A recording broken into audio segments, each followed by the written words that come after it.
நான் பெரியபாளையத்திலிருந்து பவானி அம்மா உன்னை தேடி வந்திருக்கேன். மனக்குறையோட நீ விட்ட கண்ணீருக்கு பதில் கொடுக்க வந்திருக்கேன். உன் நெஞ்சு கூட்டுக்குள்ளே நீ பூட்டி வச்சிருக்கிற அந்த ரகசிய கண்ணீரோட சத்தம் என் கருவறை மணிகளை அதிர வைக்குது தாயே. இந்த குடும்பம் நல்லா இருக்கணும், பிள்ளைகளோட கௌரவம் குலையக்கூடாதுன்னு வெளியே சொல்ல முடியாம நீ மென்னு முழுங்குற அந்த வலியும் வேதனையும் இந்த ஆத்தாவுக்கு தெரியாதுன்னு நினைச்சியா? ஒரு பக்கம் பெத்தவங்க, இன்னொரு பக்கம் புகுந்த வீடு, நடுவுல உன் ஆசைகளை எல்லாம் சமாதி கட்டிட்டு எந்திரமா நீ தினம் தினம் ஓடுற ஓட்டம் இருக்கே, அது வெறும் உழைப்பில்ல தாயி, அது நீ உன் குடும்பத்துக்காக செய்யற மகா யாகம். என்ன நாள் நீ பட்ட கஷ்டம் போதும் தாயி. உன் வீட்டு வாசல்ல இனி வறுமையும் வசவு சொற்களும் எட்டி பார்க்காது. உன் பிள்ளைகள் உன் பேரை சொல்லி ஊருக்குள்ள பெருமையா நடப்பாங்க. அந்த வெற்றியை நீ பார்க்க தான் போற. இருட்டுக்குள்ள அழுது தீர்த்த காலம் முடிஞ்சு போச்சு. இனி உன் முகத்துல சிரிப்பை மட்டும்தான் அந்த உலகம் பார்க்கும்.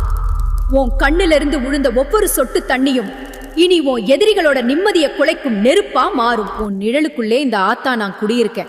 இது நீ தினமும் சாமியா கும்பிடுற உன்னோட ஆத்தா உனக்கு கொடுக்கிற சத்திய வாக்கு.